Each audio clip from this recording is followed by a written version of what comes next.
राजा Raghuvanshi murder case के पांचों आरोपियों को गिरफ्तार करने के बाद शिलांग पुलिस लगातार इन लोगों से पूछताछ कर रही है। वो चाहे सोनम हो, उसका प्रेमी राज कुशवाहा हो या इनके तीन साथी आकाश, विकास और आनंद हो, इन लोगों से लगातार अलग अलग पूछताछ की जा रही है। क्योंकि शिलांग पुलिस नहीं चाहती है कि अदालत में जब इनको पेश किया जाए तो इनके पास इतना भी मौका मिल जाए कि ये अपने आप को ये बोले कि पुलिस वालों ने इनको तो गलत फंसा दिया है। और इसलिए वो अपनी जो चार्जशीट तैयार कर रहे हैं उसमें वो इनके बयानों के साथ साथ इनके बयानों की पुष्टि करने वाले उन सभी इलेक्ट्रॉनिक एविडेंस, सीसीटीवी कैमरा और उन सभी लोगों के बयानों को दर्ज कर रहे हैं जो लोग इनसे कहीं ना कहीं मिले थे। और इस वजह से लगातार पुलिस वाले सोनम, राज और इनके तीनों साथियों के जो मोबाइल फ़ोन्स है, इनके जो कॉल डिटेल्स है और इनसे जुड़े हुए जितने भी सीसीटीवी कैमरे हैं उनको लगातार चेक कर रहे हैं और उनको अच्छे से अपनी इन्वेस्टिगेशन में जोड़ते जा रहे हैं। और इसी बीच में जब पुलिस वाले सोनम के 2 मोबाइल नंबर्स को चेक कर रहे थे तो उन्होंने जब इसको ट्रू कॉलर में चेक किया तो वहाँ पर एक नया नाम आया था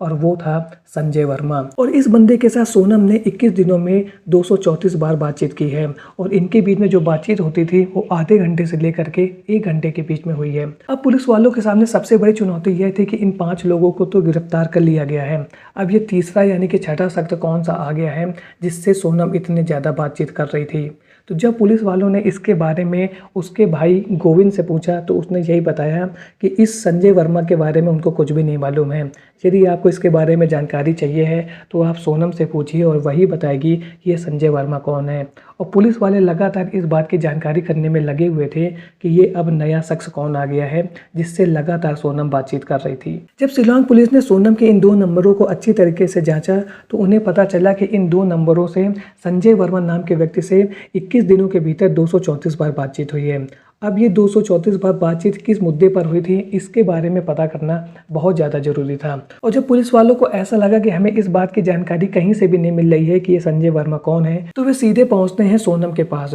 और उससे पूछते हैं कि ये संजय वर्मा कौन है। तो सोनम बताती है कि ये संजय वर्मा कोई और नहीं बल्कि उसका प्रेमी राज कुशवाहा है और उसका जो ट्रू कॉलर में नंबर आता था यानी कि ट्रू कॉलर में जो उसका नाम आता था वो संजय वर्मा के नाम से आता था। तो सोनम की कही इस बात से पुलिस वालों का यह शक तो बिल्कुल क्लियर हो जाता है कि राजा को मारने के लिए जो ये प्लानिंग चल रही थी वो बहुत दिन पहले से चल रही थी। और 11 फरवरी को जब सोनम का रोका हुआ था यानी कि एंगेजमेंट हुई थी राजा के साथ में तो उसके अगले महीने यानी कि मार्च से ही उसने अपने प्रेमी के साथ उसको अपने रास्ते से हटाने की प्लानिंग करना शुरू कर दिया था। और 1 मार्च से 8 अप्रैल के बीच में जो इनके बीच में घंटों बातचीत होती रही है वो इसका सबूत है। इसी बीच शिलांग की पुलिस सोनम के इंदौर में जो घर है वहाँ पर पहुँचती है और वहाँ पर उनके परिवार वालों से बातचीत करती है। वहाँ पर उन्होंने सोनम की माँ और उसके भाई से बंद कमरे में घंटों पूछताछ की और इसके बाद उसके व्यवहार के बारे में पूछा कि शादी के बाद उसका व्यवहार कैसा था, क्या आपको उसके व्यवहार में कुछ ऐसा लग रहा था कि वो ऐसा कुछ प्लानिंग कर रही है। और इसके साथ ही साथ पुलिस ने उसके घर में यानी कि सोनम का जो भी सामान था उनको चेक किया और उनसे उनको जो भी जानकारी मिली है उनको उन्होंने इकट्ठा कर लिया है। और ये आने वाले समय में जो वो चार्जशीट बना रहे हैं उसमें काफ़ी काम करने वाला है। इसके साथ ही साथ शिलांग पुलिस ने राजा रघुवंशी के घर में भी पूछताछ की, साथ ही साथ जो आरोपी है राज कुशवाहा उसके घर में गए और उसके परिवार वालों से पूछताछ की। और जब वो राज कुशवाहा के घर में पहुंचे थे तो यहाँ पर जो सोनम का भाई है गोविंद वो भी पुलिस वालों के साथ उसके घर में गया था यानी कि राज कुशवाहा के घर में गया था। कुल मिलाकर के ये पूरी कहानी सामने आ रही है कि शिलांग पुलिस जितने भी सबूत अवेलेबल हैं उनको क्रॉस चेक कर रही है। और ये भी खबर आ रही है कि शिलांग पुलिस ने उस रेस्टोरेंट के मालिक से भी पूछताछ की थी जहां पर सोनम, राज और उसके 3 साथी अप्रैल के महीने में मिले थे। और जो रेस्टोरेंट का मालिक है उसने इन 5 लोगों को पहचाना भी है कि हाँ, अप्रैल के महीने में ये लोग मेरे रेस्टोरेंट में आते थे। अब ये लोग बातचीत क्या करते थे और किस तारीख पे आए थे इसके बारे में उनको जानकारी नहीं है, लेकिन इनके आने के बारे में और ये लोग रेस्टोरेंट में आए थे इस बात को रेस्टोरेंट के मालिक ने माना है।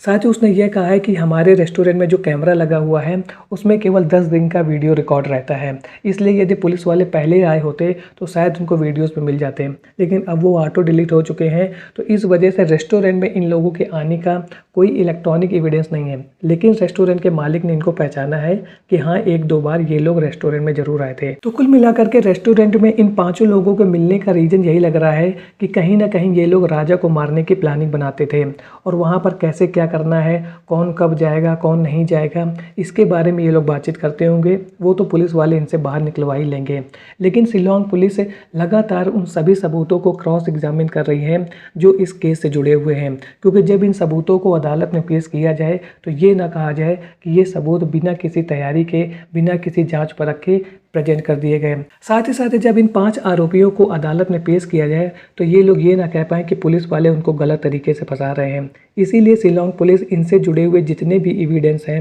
उनको इनके बयानों के साथ जोड़ते हुए बिल्कुल कलेक्ट करती जा रही है, जिससे कि शिलोंग पुलिस ने ये जो केस लिया है वो मजबूत हो सके और इन सभी आरोपियों को इनके कर्मों की कड़ी से कड़ी सजा मिले। आज का वीडियो आपको कैसा लगा कमेंट सेक्शन में ज़रूर बताएं। मिलता हूँ ऐसे एक और नए इंटरेस्टिंग वीडियो में, तब तक के लिए थैंक्स फॉर वॉचिंग।